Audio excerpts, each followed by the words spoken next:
In today's video, I'm going to teach you how to use the Webflow Navbar. If you're new to Webflow or looking to refine your design skills, understanding the Navbar component is a crucial step, given its significant role in website navigation.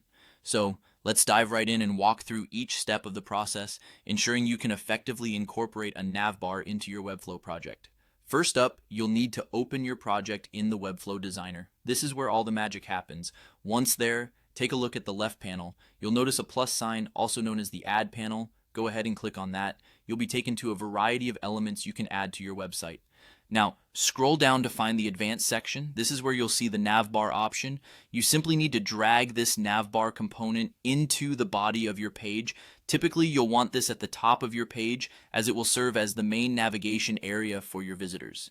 The default Webflow navbar you'll see includes several elements. First is the brand section, where you can place your logo or site name on the left side. This is an essential part of branding and user recognition.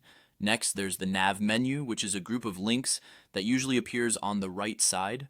Don't forget about the menu button, or as some might refer to it, the hamburger icon. It shows up on smaller screens to keep your navigation neat and organized.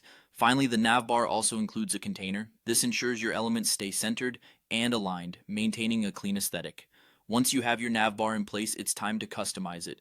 Start by clicking on each nav link. You can double-click on the text to change it to whatever titles suit your sections best. When it comes to linking, you have several options. You can link to page section IDs like #about, connect to internal pages within your project, or even link to external URLs. Should you need to add more links, simply click on the nav settings, which you'll spot as a gear icon. From there, you'll see the option to add links and tailor your navbar exactly to your needs.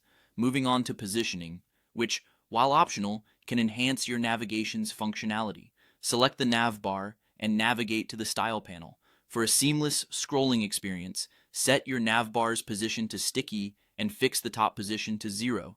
This keeps the navbar visible as users scroll down the page.